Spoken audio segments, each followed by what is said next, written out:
Hello students, now we are going to discuss Introductory Macroeconomics, Chapter 7, Aggregate Demand and Related Concept, Part 12. Now in this part, we are calculating some numericals related to the aggregate demand. Okay? तो students अगर हम यहाँ पर numerical problems को थोड़ा सीखें तो उसमें आपके पास कुछ क्वेश्चंस पूछे जाते हैं, इस चैप्टर से आपके पास पूछे जाते हैं, तो उनमें कई टाइप से आपके पास क्वेश्चंस आते हैं। तो उन क्वेश्चंस में आपको ये आइडेंटिफाई करना होगा कि क्वेश्चंस में हमारे पास क्या मालूम है कि what is the given and what we have to calculate, क्या हमें क्या कैलकुलेट करना है। तो सिंपल से आपके पास प्रॉब्लम्स हो सकती हैं और कोई सी प्रॉब्लम ये हो सकता है कि वो डिफिकल्ट लेवल पे भी आ सकती है। तो सबसे पहले हम एक क्वेश्चन ले लेते हैं और उसमें हम आपसे पूछते हैं कि आप कैलकुलेट कीजिए। फॉर एग्जांपल कि अगर क्वेश्चन में आपके पास क्या है कि आपके पास दिया हुआ है कि आपके पास ये MPC is to MPS is equal to 3:1। अब ये क्वेश्चन में दिया होगा कि the relation between MPC and the MPS is equal to 3:1। then calculate, तब आपसे कहा जाता है कि आप कैलकुलेट कीजिए कि MPC की वैल्यू क्या होती है, या आपसे ये कहा जाए कि बताइए कि ये MPS की वैल्यू क्या होगी, तब यहां पर कैलकुलेट कर सकते हैं।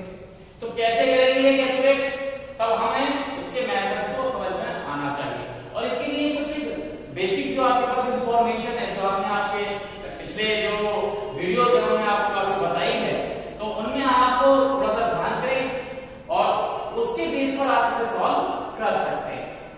अब देखिए क्वेश्चन पिछली बार तो एक बहुत सिंपल सा क्वेश्चन पूछा गया था कि बताइए कि अगर MPC and MPS both are equal then calculate the value of MPC और MPS। अब ये क्वेश्चन जो है आपके पास ओरली तो आप इसको इजीली बता देंगे कि MPC और MPS दोनों इक्वल हैं, लेकिन हम जब सॉल्व करते हैं तो कैसे करेंगे, तो उसके लिए जो आपके पास क्या है, जो बेसिक आपके पास फॉर्मूले है वो आपको याद होने चाहिए। तो एक क्वेश्चन तो आपके पास यहां से बन गया कि यहां पर रेशियो अलग अलग है, और अगर क्वेश्चन में इस तरह से दे दिया गया कि अब आपके पास मान लीजिए कि क्वेश्चन में इस तरह से आपके पास दे दिया गया कि MPC और MPS क्या है, वो दोनों बराबर है। ये आपके पास क्वेश्चन ऐसे भी आपके पास आ सकता है कि अगर आपके पास ये दिया हुआ है कि MPC और MPS दोनों बराबर है, इक्वल है, तो आप कैलकुलेट कीजिए, इनमें से किसी की वैल्यू आपसे कैलकुलेट की जा सकती है, कराई जा सकती है। तो आप कैलकुलेट कैसे करेंगे, तो आपके पास क्या है, बेसिकली आपके पास फॉर्मूला क्या दिया हुआ है, आपको मालूम होना चाहिए क्या है कि we know that MPC plus MPS is equal to MPS is equal to 1 होता है। ओके, तो हम इसको जब 1 होता है तो हम ये कैसे कैलकुलेट करेंगे कि अगर ये दोनों चीजें बराबर बराबर है तो ये हमारे पास वैल्यू इनकी क्या है। ओरली आप इसको तुरंत बता सकते हैं, कुछ स्टूडेंट डिस्क्रिप्शन लिख देंगे कि दोनों मिलके एक हैं तो ये आधी आधी होगी, तो ये कैसे होगी, तो ये आप कैसे सॉल्व करेंगे यहां पर आप उसे देखेंगे। तो जो आपके पास ये दिया हुआ है कि MPC और MPS दोनों इक्वल है, तो आपने कहा ये 1, कि आपने ये कह दिया कि ये 1 है। अब आपने क्या किया कि इसमें से इसकी जगह या इसकी जगह कोई भी एक वैल्यू इसमें सब्स्टिट्यूट कर दो, बहुत आसानी से निकल आएगा। तो यहां हमारे पास क्या हो जाएगा, अगर हमने यहां ये जो MPC है इसकी जगह भी MPS निकाल दिया और उसको यहां सब्स्टिट्यूट कर दिया, मान लीजिए MPC कितना दिया है MPS, तो इस MPC की जगह हमने क्या किया, फ्रॉम 1 ये कैलकुलेट कर दिया, लिख दिया क्या, ये है किसी इक्वल MPS की इक्वल है, और ये MPS ये वाला आपके पास दिया हुआ है। ओके, तो ये हो जाएगा। ओके, अब देखिए क्योंकि यहां पर जो MPC किसके इक्वल था, ये MPC इक्वल है MPS के, तो ये जो MPC था इसकी जगह हम ये लगा दिया और यहां हम लिख दिया कि ये फ्रॉम, ये क्या लिखा आपने लिख दिया कि ये फ्रॉम 1, ये 1 से हमने यहां पर सब्स्टिट्यूट कर दिया। अब ये दोनों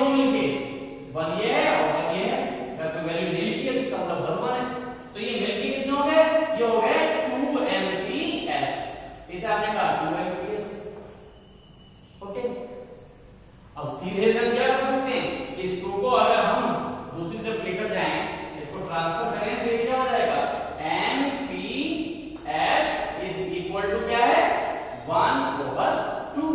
then MPS is equal to 2 से आप डिवाइड कर दीजिए 1 को, तो आपके पास आ जाएगा 0.5। ये देखिए आपके पास आ गया। अब जब MPS 5 आ गया तो MPS और MPC दोनों बराबर है, आपने कह दिया कि ये आपके पास है। तो कभी कभी सीधे सीधे ऐसे क्वेश्चन पूछा जाता है, या फिर कभी कभी आपके पास इस तरह से रेशियो दे दिया जाता है, अलग अलग रेशियो दिया जाता है कि अब आप बताइए कि ये जो है हमारे पास क्या है, तो इसे हम कैसे कैलकुलेट करेंगे। तो यहां पर MPC की वैल्यू क्या होगी और MPS की वैल्यू क्या होगी, ये भी कैलकुलेट करना। तो बहुत सिंपल सा है, इसलिए हम क्या कर सकते हैं कि ये हमारा जो रेशियो दिया है हम इसको डिवीजन की फॉर्म में भी लिख सकते हैं। तो ये आपके पास क्या है, इसे आपने लिख दिया ये MPC ओवर ये MPS, ये लिखा हुआ है इसका मतलब, यानी MPC डिवाइड बाय MPS। तो ऐसे आप यहां लिख दिया कि क्या हो गया 3/1। ओके, और आपको मालूम है कि जब इस तरह इक्वल के दोनों तरफ फ्रैक्शन हो तो ये क्रॉस मल्टीपल हो जाती है, यानी इसके और इसे, यानी इसका न्यूमरेटर और इधर डिनोमिनेटर से मल्टीपल कर जाता है। तो सीधी सी बात है कि आपके पास जहां 1 है उसको पहले मल्टीपल कर दीजिए, ऐसे आप किसी को भी कर सकते हैं। ओके, तो इसका मीन क्या होगा कि हमने MPC को और 1 को मल्टीपल किया तो ये क्या हो जाएगा 1 MPC।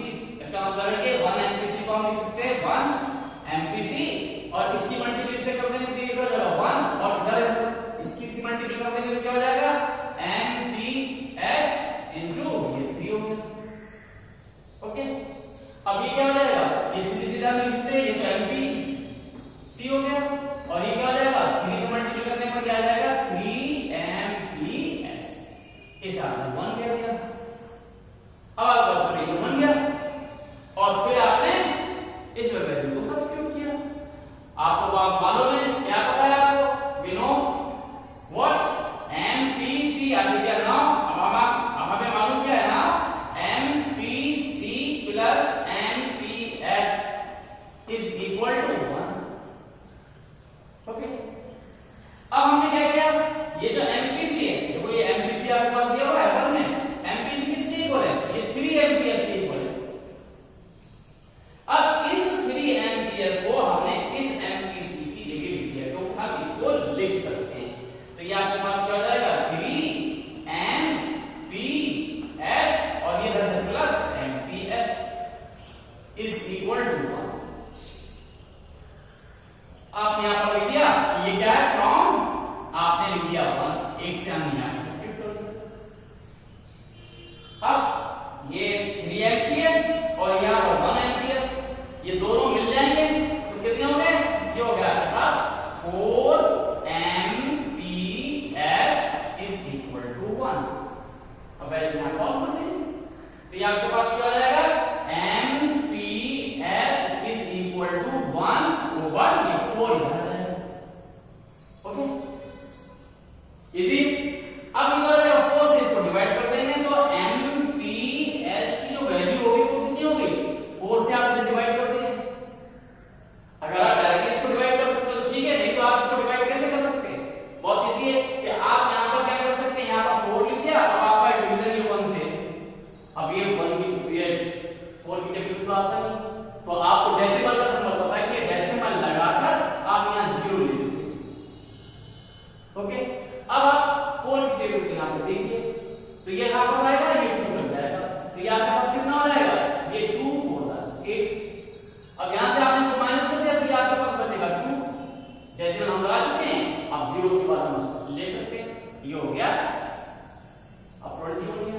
तो 4 5 आपने दिया, ये हो गया 4 5 ये आपके पास क्या हो गया 0 ही निकल गया, वैल्यू क्या आ गई, इसे हम लिख सकते हैं 0.25। ये आपके पास वैल्यू आ गई MPS की। अब MPS आपको पता लग गया, अब आप MPC भी निकाल सकते हैं। यहां तो दोनों बराबर थे इसलिए इक्वल इक्वल हो गए थे, लेकिन यहां पर हम उसकी वैल्यू को निकालेंगे, तो वो कैसे निकालेंगे वो आप देखिए कि यहां पर हमारे पास क्या है, ये हमारे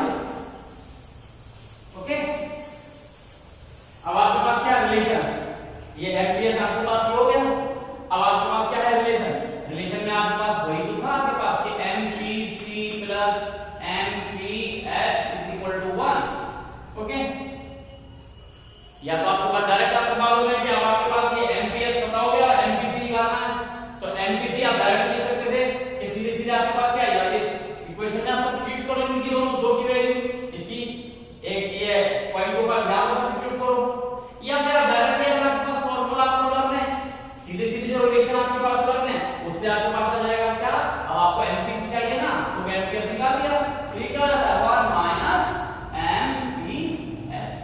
अब यहां पर 1 माइनस और ये एमपीएस की वैल्यू निकाल दिया आपने, ये देखिए यहां पर ये आपने 0.25 यानी 0.25 आप इसकी वैल्यू को यहां पर लिख दिया 0.25 और यहां से आपने इसे माइनस कर दिया। अब माइनस कैसे करेंगे, कंप्लीट प्रॉब्लम हो सकती है, तो इसको सीधे सीधे हमने आपको बताया था कि आप इसे क्या करिए, ये लिख दीजिए 1.00 और ये क्या है 0.25, क्योंकि डेसिमल के पीछे डेसिमल यहां पर नहीं, और सीधे सीधे अब आपने इसको सॉल्व कर लिया, यहां से ये यहां पर क्या हो जाएगा 1, यहां से ये 10 हो जाएगा, यहां पर ये 10 और 10 में से यहां क्या हो जाएगा 10 और ये रह जाएगा 9। तो आपके पास क्या हो, सिंपल जैसे आप सॉल्यूशन करते हैं वैसे आप क्या 10 में से आ गया 5, तो यहां पर आ जाएगा 5 और यहां पर 7, यहां पर कितना आ गया, ये आपके पास 9 बचा हुआ नहीं, तो 9 में से 2 माइनस कर देंगे तो आ जाएगा 7, तो ये आपका यह 0 है। तो इस तरह से आपके पास ये कैलकुलेट होकर यहां आ जाएगा 0. यहां पर 75, तो एमपीसी की वैल्यू हो गई और एपीसी की वैल्यू हो गई। ओके, तो इस तरह से आप यहां पर क्या कर सकते हैं, ये एमपीसी का और किसका एमपीएस के रिलेशन अगर दिया हो तो आप ऐसे सॉल्व कर सकते हैं, तो इजी है। ओके, ये चीज सारी आपके पास फॉर्मूले की बेस पर टेबल में भी आपको कभी कभी सॉल्व करने के लिए आ जाती है कि आप उसे कैसे सॉल्व करेंगे, वो भी हम आपको बता देंगे। अब ये एमपीसी और एमपीएस का आपका रिलेशन था। ओके, अब इसी तरह से हमारे पास क्या होता है कि ये एमपीसी और एमपीएस के आपके पास यहां दे दिया गया कि आप कैलकुलेट करके इसमें थोड़ी सी वैल्यू आपको और बढ़ा दी जाती है और आपसे पूछा जाता है कि आप यहां से सेकिंग फंक्शन या फिर जो आपके पास कंजम्पशन फंक्शन है वो आप कैलकुलेट कर लीजिए। इसी में बढ़ा दिया गया कि ये रेशियो दे दिया गया और इस रेशियो के साथ में उन्होंने क्या कहा आपसे कि आप कैलकुलेट कर लीजिए, क्या कैलकुलेट कर लीजिए, आप सीधे सीधे आप कैलकुलेट कर लीजिए कि ये कंजम्पशन फंक्शन क्या है आपके पास c और ये s आपके पास क्या है, ये आप ये फंक्शन कैलकुलेट करिए कि कैलकुलेट कंजम्पशन फंक्शन यानी c कैपिटल C और सेकंड फंक्शन यानी कैपिटल S, ये कैलकुलेट करिए। अब आप देखिए c, अगर हम यहां से देखें तो c क्या है आपके पास, c का मीन क्या है, c का मीन है ये c बार प्लस क्या होता है by, यहां पर क्या होगा by, ये आपके पास फंक्शन होता है। ओके, और यहां पर एक चीज और दी गई होती है, उसमें लिखा होता है आपके पास कि ऑटोनोमस कंजम्पशन जो है वो कितना है, ये आपके पास दिया जाता है कि ऑटोनोमस कंजम्पशन है वो दे दिया जाता है कि आपके पास क्या होगा कि आपके पास दिया होगा कि जो ऑटोनोमस कंजम्पशन है, ये जो ऑटोनोमस जो कंजम्पशन है वो आपके पास दिया होगा ऑटोनोमस कंजम्पशन, और ऑटोनोमस कंजम्पशन आप सबको मालूम है कि क्या होता है, ऑटोनोमस कंजम्पशन ये आपके पास दिया होगा, ये कितना है, ये आप मान लीजिए कि ये दिया गया है, यहां से आप नोट कर लीजिए और यहां पर मान लीजिए कि उन्होंने ये लिख दिया कि ऑटोनोमस कंजम्पशन जो है वो है 20, ऐसे लिख सकते हैं 20, 50, 80 कुछ भी लिख सकते हैं, तो ये 20 दिया हुआ है। अब आप ये चीज कैलकुलेट कर लें, तब आपके पास क्या होगा कि आप इस फॉर्मूले में सारी वैल्यू को सब्स्टिट्यूट करेंगे। अब देखिए ये c का फंक्शन पूछा गया, तो c ये हमारा ऑटोनोमस कंजम्पशन कितना दिया है, ये दिया है 20, यानी c बार ऑटोनोमस कंजम्पशन क्या होता है, इसको हम क्या बोल देते हैं ऑटोनोमस कंजम्पशन, ये आपके पास क्या कहलाता है c बार, ये आपके पास क्या होता है ऑटोनोमस कंजम्पशन।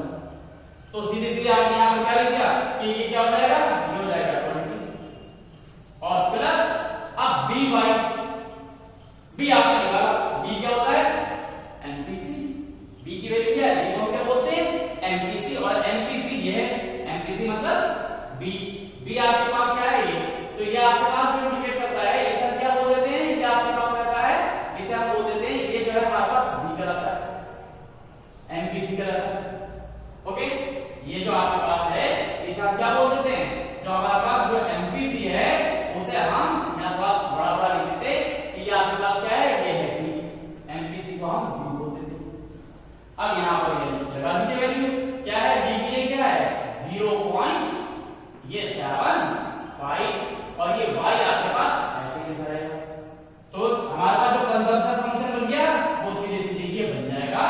Consumption function. केवल इसके ही नंबर आपके पास आ जाते हैं कि कंजम्पशन फंक्शन निकालनी।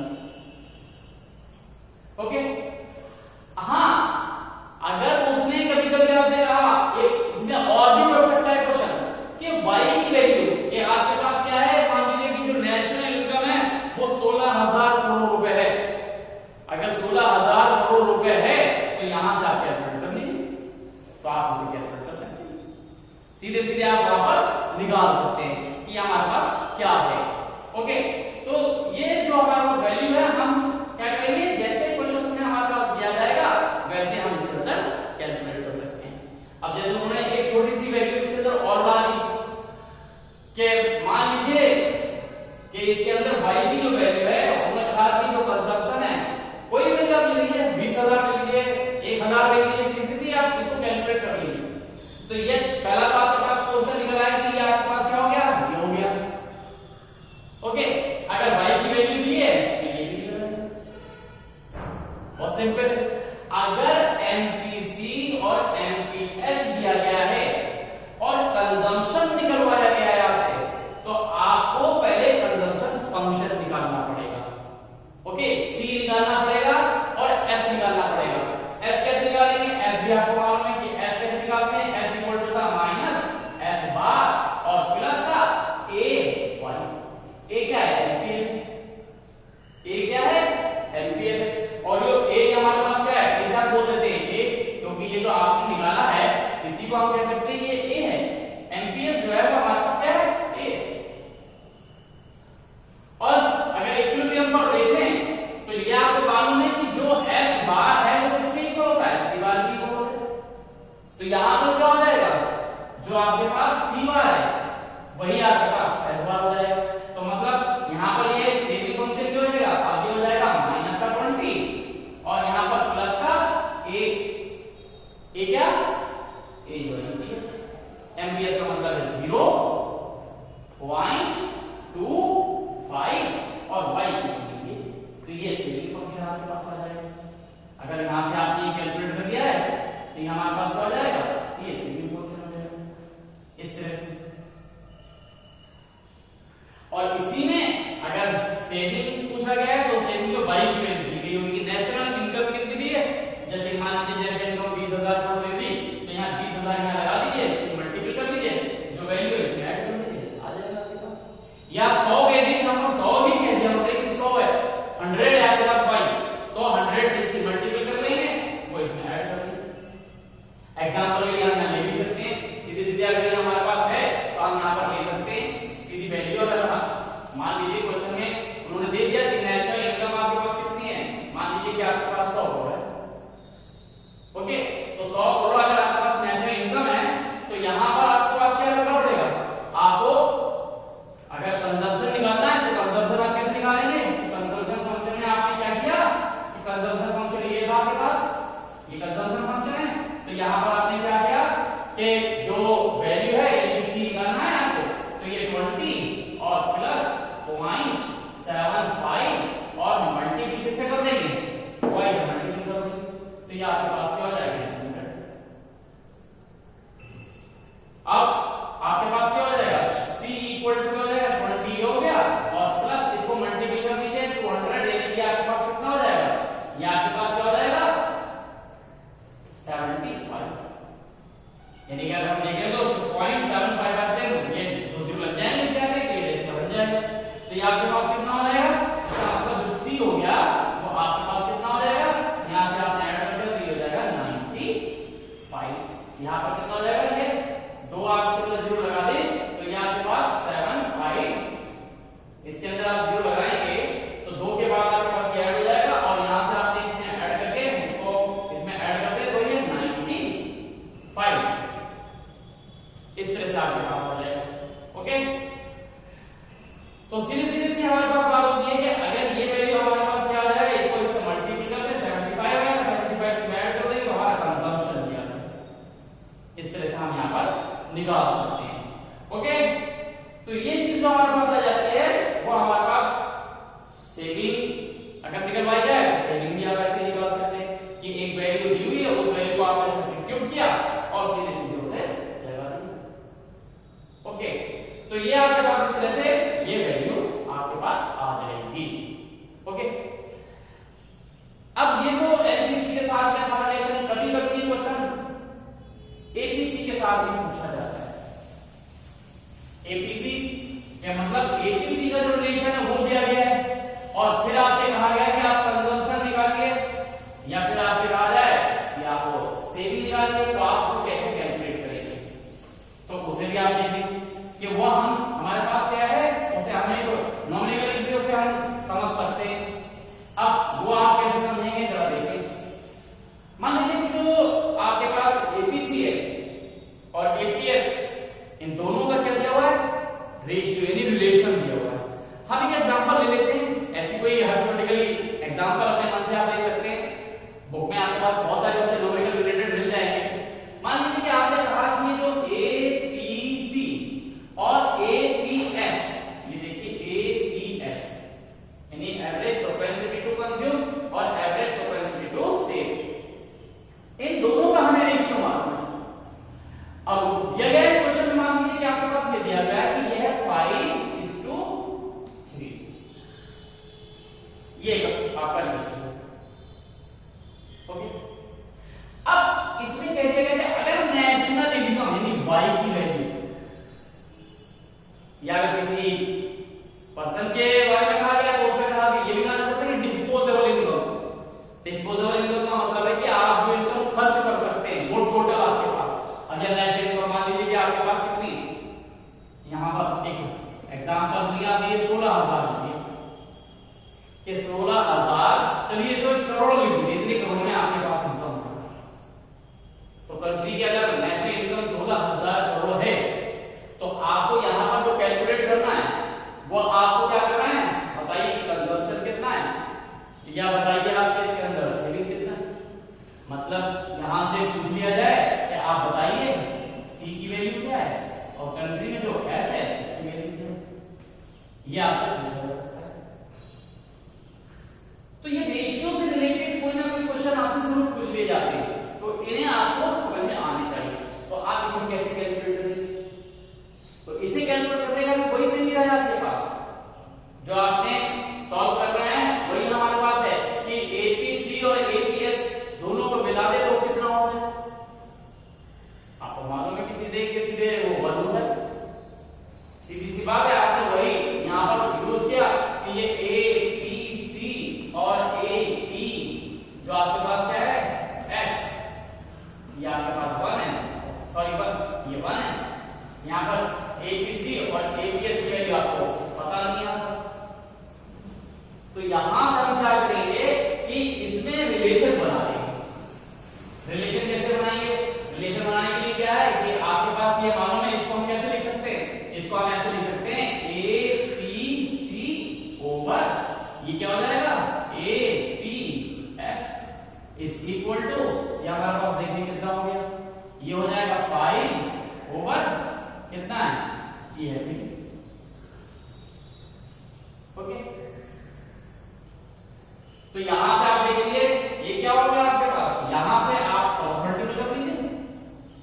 आप इसमें क्या कर सकते हैं, यहां पर क्रॉस मल्टीपल कर सकते हैं या किसी एक की वैल्यू लिख सकते हैं। अब जैसे मान लीजिए कि ये है आपके पास एपीएस, यहां से निकालना चाहते हैं तो एपीएस क्या हो गया, एपीएस का मतलब है इसको इससे मल्टीपल कर लीजिए। अगर आपने इसको मल्टीपल कर दिया तो क्या हो जाएगा, ये हो जाएगा 5 एपीएस ओवर 3। ओके, ये रिलेशन आपके पास हो गया। आप चाहें तो इसको, अगर इसको इजी करना चाहते हैं या अगर आपको एक्स के कॉन्सेप्ट समझ में आता है तो आप इसको एक्स भी कह सकते हैं, लेकिन हम यहां डायरेक्टली इसको लिख सकते हैं। तो ये हमारे पास क्या हो जाएगा, ये 1 हो जाएगा, जैसे हमने पिछले आपके पास क्या था और वो वैल्यू लगा दी। देखिए एपीसी की वैल्यू है, आपने यहां पर लगा दी, ये कितनी हो गई 5 एपीएस ओवर 3 और यहां पर क्या है एपीएस इसके नीचे 1 ही है इक्वल टू 1। ओके, सीधी सीधी वैल्यू है। अब यहां से आंसर ले लीजिए, यहां पर ये 3 आपके पास यहां आंसर हो जाएगा, तो ये क्या होगा 3 3 रिड्यूस हो गया, यहां पर आ जाएगा 5 एपीएस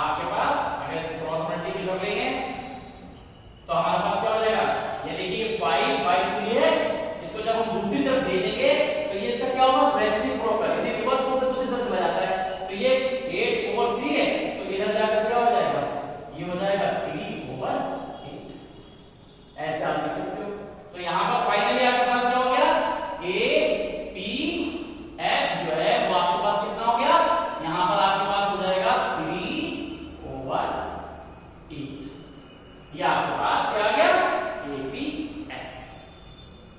अब एपीएस से आप क्या निकाल सकते हैं, से भी निकाल सकते हैं। क्यों?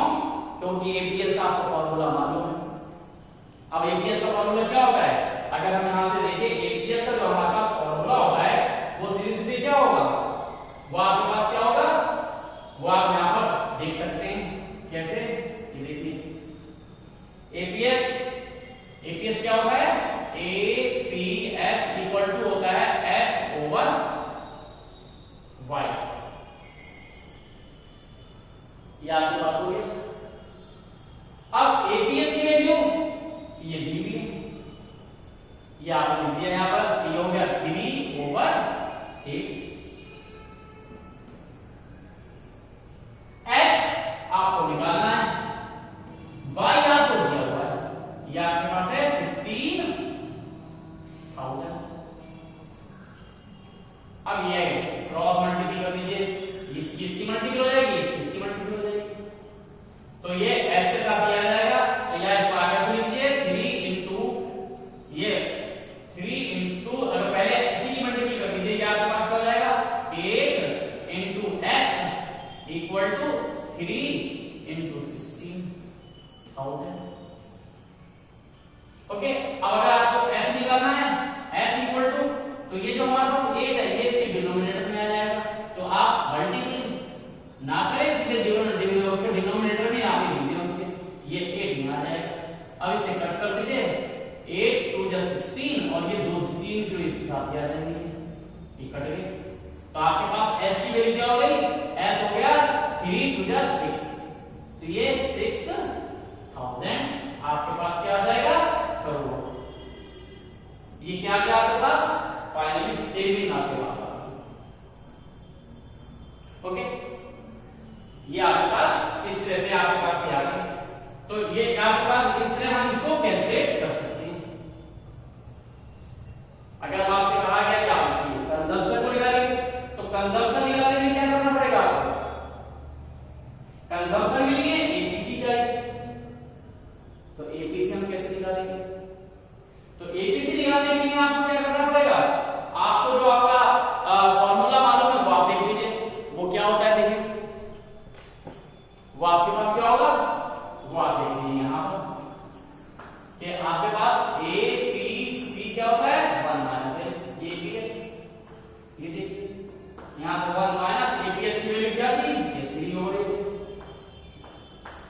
और यहां पर सॉल्व कर दीजिए, ये 8 और यहां एलसीएम लेके आ जाएंगे, तो ये 8 माइनस का 3 बचा क्या, 5 हो गया।